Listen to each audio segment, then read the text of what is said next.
Halo saudara-saudara, jumpa lagi dengan komentator gadungan di sini dengan komentator yang gadungan. Seperti biasa saudara-saudara, kalau kita sudah bertemu pasti akan ada yang kita bicarakan. Baik yang berguna maupun yang tidak berguna, baik yang bermanfaat maupun tidak bermanfaat. Pokoknya bebas saja, yang penting sopan.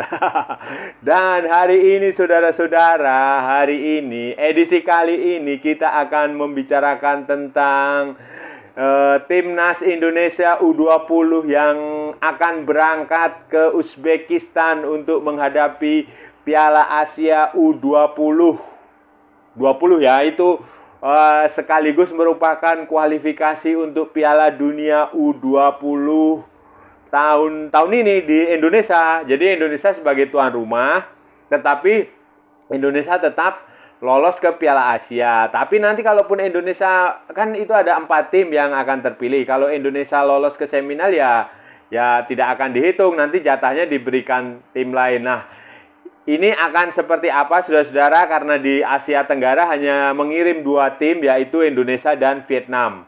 Malaysia dan Thailand tidak ikut. Singapura juga tidak ikut.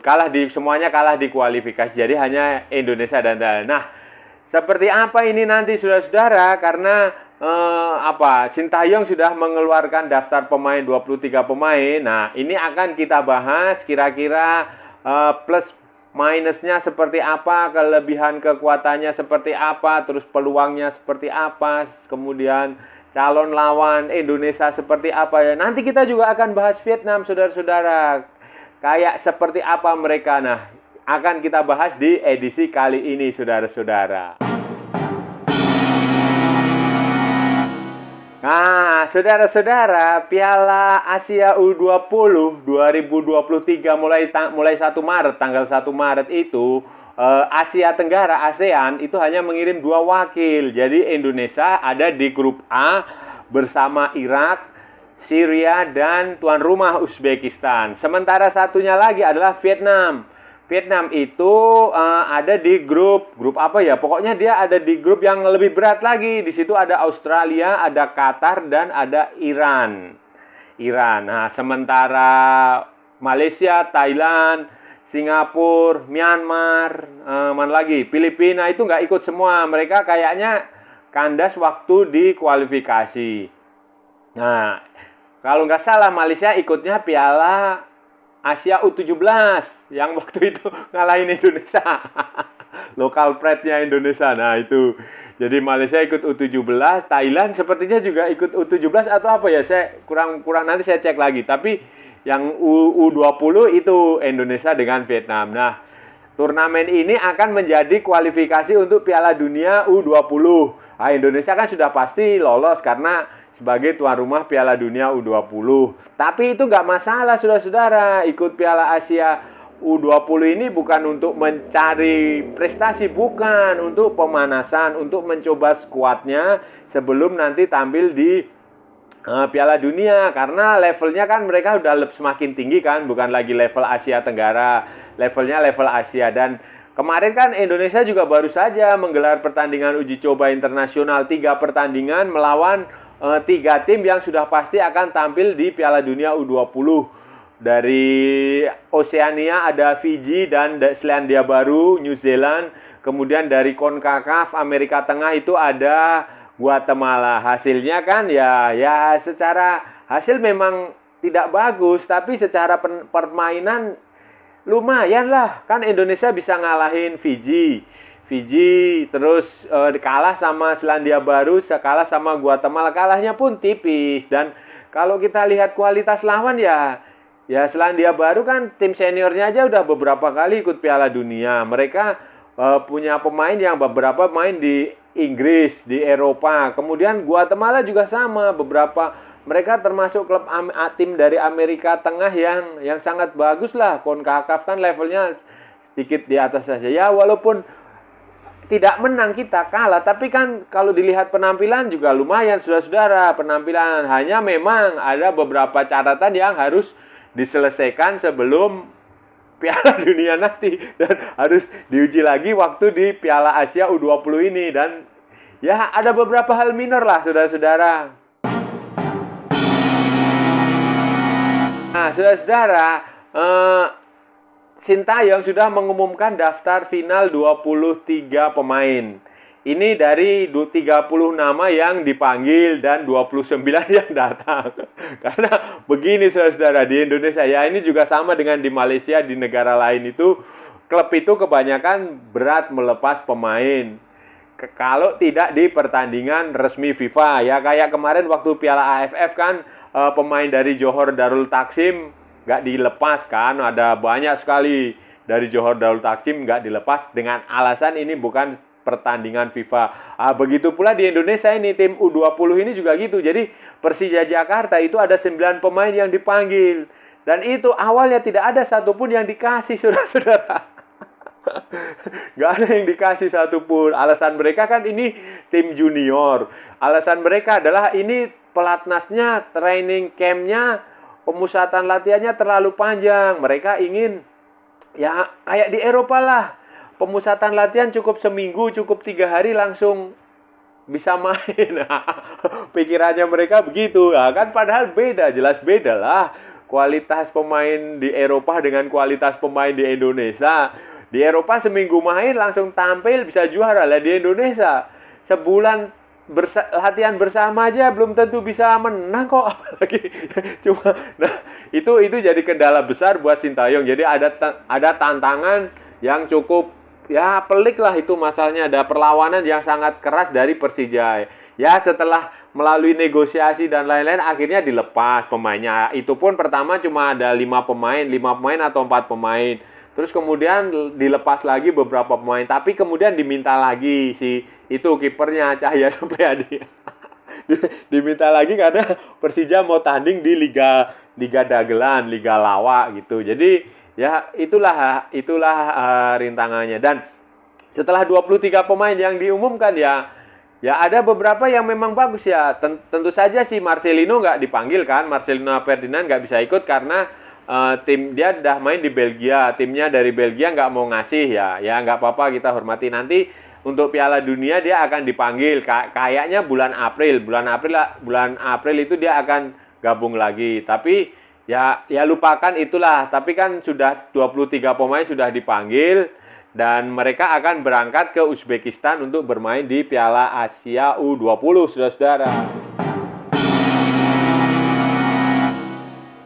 Nah, saudara-saudara, kenapa pemusatan latihan jangka panjang itu masih dibutuhkan oleh Indonesia? Indonesia ya, kita bicara Indonesia. Saya nggak tahu, mungkin di negara ASEAN lain juga masih butuh atau tidak. Tapi kenapa di Indonesia ini masih sangat butuh pemusatan latihan jangka panjang? Kenapa, saudara-saudara? Karena kualitas pemain Indonesia itu tidak sama dengan kualitas pemain Eropa. Level standar pemain Indonesia dari klub satu dengan klub lain itu beda. Standarnya Persija dengan standarnya Persib Bandung beda, dengan standarnya Persis Solo beda, dengan standarnya Persipura dengan standarnya PSM itu beda. Itu tidak seperti di Eropa. Misalnya di Eropa kayak pemain MU, Manchester United dengan pemain Chelsea, dengan pemain Liverpool, dengan pemain mana yang level bawah pun Nottingham Forest itu sama levelnya. Karena apa? Karena waktu junior itu pendidikan, kurikulum, cara bermain sepak bolanya itu juga sama, setara gitu loh. Jadi apa istilahnya? Kualitasnya sama. Lah di Indonesia ini tidak gitu. Beda-beda, tiap pelatih, tiap klub itu punya cara melatih beda-beda dan itu nggak punya standar dari PSSI. Sejak dulu itu seperti itu.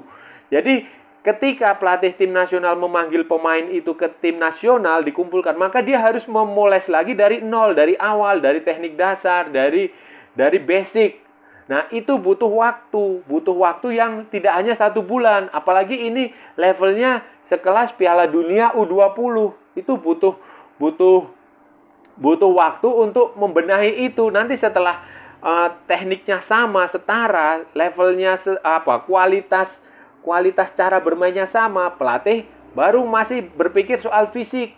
Nah, fisik itu juga nggak sama, di tiap klub beda-beda. Ada klub yang fokus ke fisik pemain, ada yang tidak. Ada yang pemain bisa main 90 menit, ada yang cuma main 60 menit, ada yang cuma main 45 menit. Nah, ini harus disamakan di dalam sebuah pemusatan latihan jangka panjang. Nah, setelah itu dua hal itu selesai, nanti akan dilakukan lagi, baru pelatih yang terakhir itu mikir taktik dan strategi, menyamakan persepsi. Melatih kekompakan itu juga lama, saudara-saudara. Melatih kekompakan untuk memahami taktik dan strategi itu butuh waktu lagi. Jadi ya kalau Sintayong minta waktu pemusatan latihan jangka panjang, ya masuk akal. Dulu pun waktu Luis Mia latih Indonesia juga sama kan, untuk Asian Games kalau nggak salah, waktu itu Asian Games dan SEA Games. Dia juga minta waktu pemusatan latihan jangka panjang.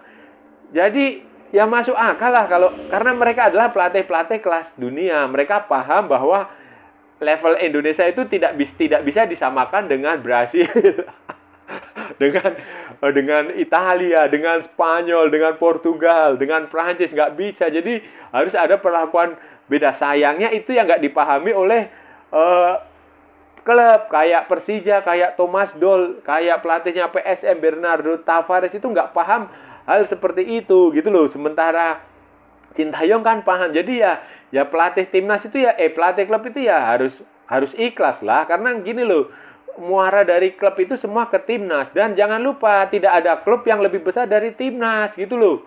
Jadi di mana-mana di seluruh dunia timnas itu tetap prioritas. Bahkan di saudara, Vietnam itu meliburkan liga selama 45 hari untuk timnas U20 dia bisa tampil di Piala Asia U20 ini dengan target lolos ke Piala Dunia U20, saudara-saudara.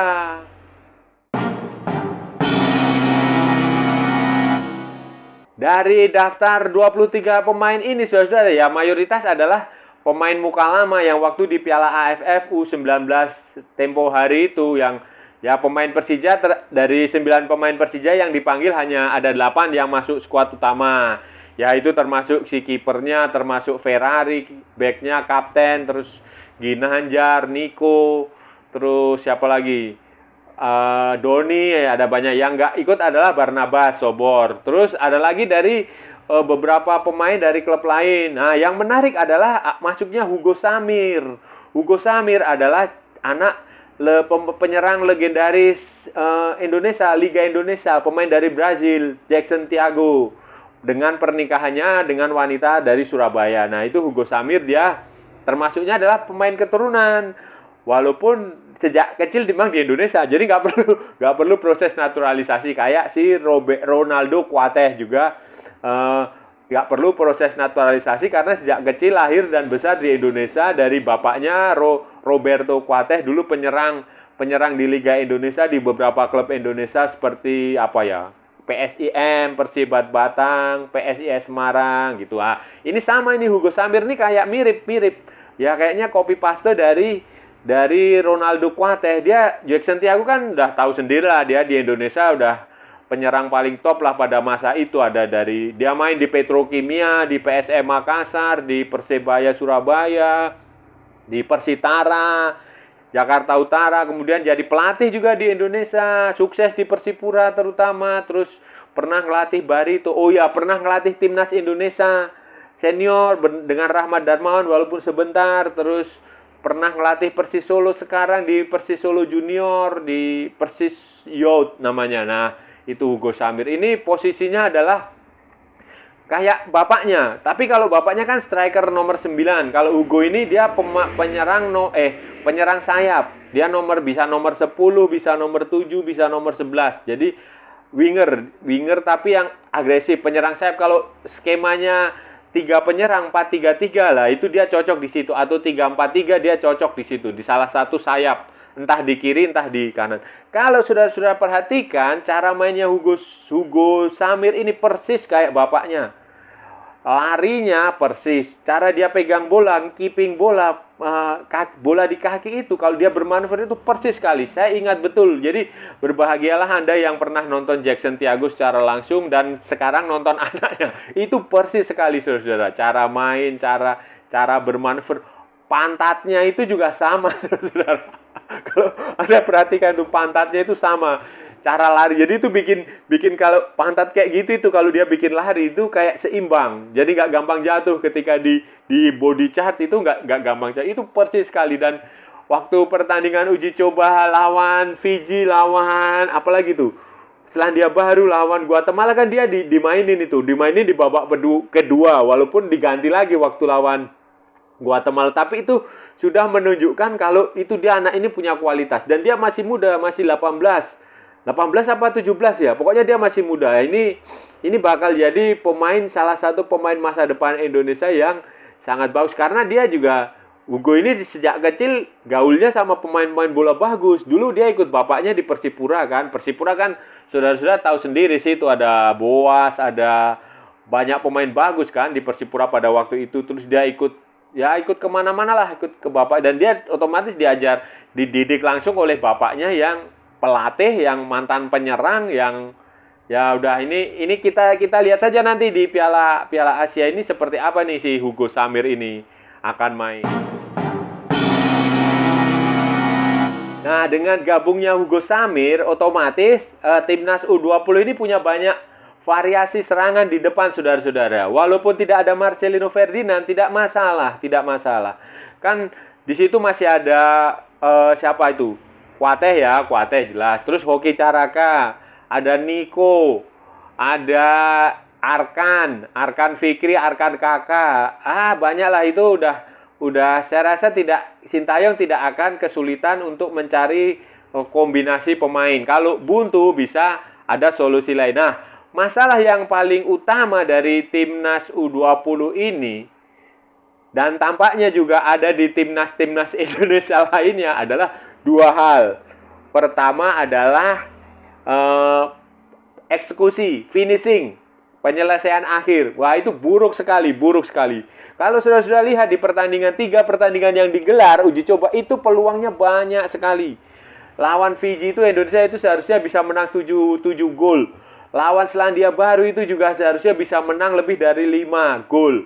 Lawan Guatemala sama saja itu bisa lebih banyak karena peluangnya banyak, saudara-saudara. Beberapa masuk kena tiang gawang, beberapa melebar, beberapa digagalkan kiper lawan. Intinya kurang beruntung. Ada yang terlalu tergesa-gesa, ada yang salah perhitungan, ada yang itu finishing itu harus dilatih benar-benar. Kedua, yang tak kalah penting adalah komunikasi di pertahanan. Jangan terlalu banyak back pass, ngembalikan bola itu bahaya sekali. Kalau Anda Barcelona, Anda Real Madrid, Anda Spanyol, tidak masalah, saudara-saudara. Anda pemain seperti Xavi Hernandez, seperti Sergio Busquets, seperti Lionel Messi tidak masalah terlalu sering back pass. Tapi ini tidak. Dan itu kan terbukti, saudara-saudara. Back pass itu bikin pemain sendiri blunder. Karena itu adalah mereka melakukan itu karena buntu. Tidak ada solusi untuk menyerang ke depan. Jadi mereka bikin tertekan dan itu gampang ditekan dan itu terbukti gol dari Selandia Baru. Kalau sudah lihat 2 gol itu kan kesalahan di lini pertahanan. Kemudian golnya Guatemala itu juga sama, bola direbut, bola di kakinya siapa ya, Niko atau siapa itu, direbut satu pemain itu yang Guatemala itu, terus kipernya udah terlanjur maju, bola di lambung dari tengah, gol. Itu juga sama. Waktu Selandia Baru kan juga sama, back pass yang keliru, yang salah, yang nggak benar, direbut, jadilah gol. Itu dua hal itu harus dihindari, saudara-saudara, karena begini, level Asia berbeda dengan level Asia Tenggara. Di Asia, apalagi Piala Dunia U20 itu levelnya udah jauh lebih keras, lebih ketat, dan kesalahan sedikit di pertahanan itu akan jadi hukuman yang sangat buruk untuk timnas junior ini. Jadi itu dua hal itu harus diatasi. Jadi jangan terlalu sering membuang peluang. Kalau ada peluang langsung masukin bola gitu. Dari posisi apa aja. Dari bola mati, bola hidup, dari kepala, dari apapun. Dan ini satu lagi, jangan terlalu sering menggunakan lemparan ke dalam jarak jauh. Nah, kalau di timnas senior kan kita punya Pratama Arhan tuh yang lempar bola langsung ke garis penalti. Nah, di tim junior ini ada Robby Darwish. Nah, itu jangan terlalu sering karena itu juga terlalu monoton, gampang dibaca. Itu saudara-saudara. Nah, terus melihat kekuatan lawan bagaimana saudara-saudara. Nah, begini saudara-saudara, secara teori lawan kita memang berat. Syria, kemudian Irak, dan Uzbekistan. Apalagi dengar-dengar si Syria ini pelatihnya kan Mark Wotte, itu dari Belanda, dulu pernah main Sunderland. Terus mereka baru saja nunjuk Hector Cooper sebagai pelatih senior. Ya, kemungkinan akan menjadi advisor untuk tim junior ini. Kemudian Irak juga sama aja. Irak ada beberapa pemain naturalisasi, bukan naturalisasi ya, pemain keturunan yang main di Australia, ada lagi main di Eropa, di Norwegia atau di Denmark gitu ya. Itu mereka putra pengungsi perang yang kemudian balik ke negara mereka. Itu juga bahaya. Tapi begini saudara, di junior ini beda dengan senior. Kalau tim senior itu udah level itu udah ya kualitasnya akan seperti itu, udah memang diunggulkan, tinggi, memang bagus. Tapi kalau di junior enggak, junior itu kemungkinan adalah level persaingannya agak lebih merata.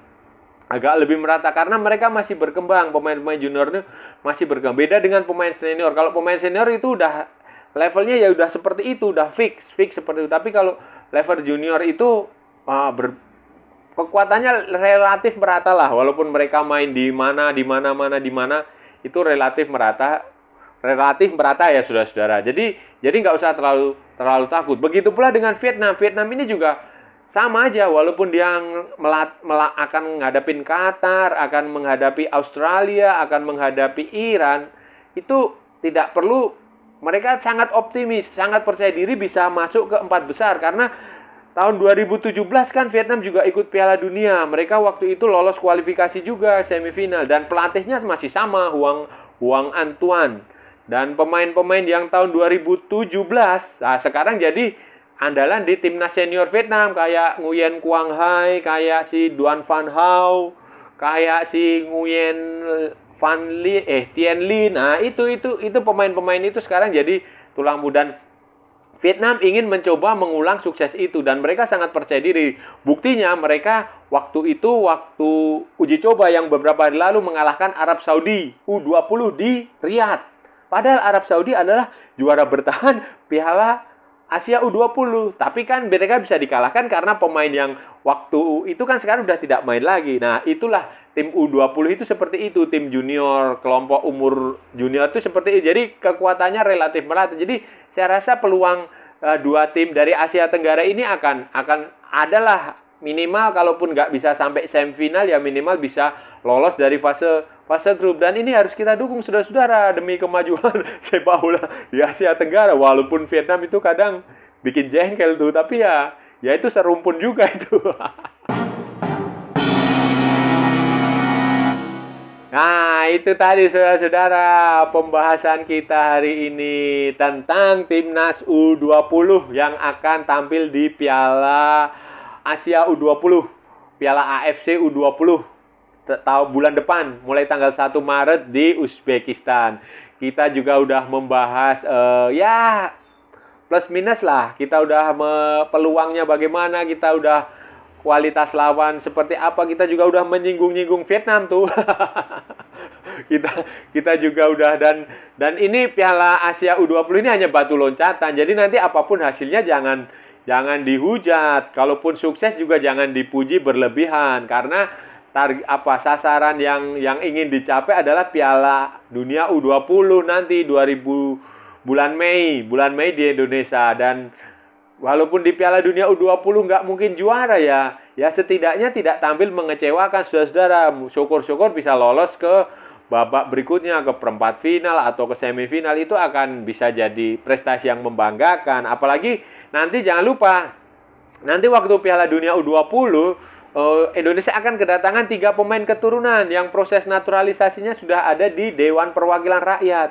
Nanti kan di DPR tinggal dengar pendapat terus disahkan. Kalau sudah disahkan DPR udah tinggal bikin, Presiden Jokowi tinggal bikin kepres, keputusan presiden, selesai, mereka bisa main. Dan ya kemungkinan bulan Maret akan selesai lah itu. Ya paling lama bulan April nanti pas pemusatan latihan Timnas U20 untuk Piala Dunia U20 bisa bisa ikut dan ini akan bagus ya. 3 pemain itu yang main di Eropa kan, Ivar Jenner, terus si Rafael Struijk sama si siapa lagi, satu lagi siapa ya?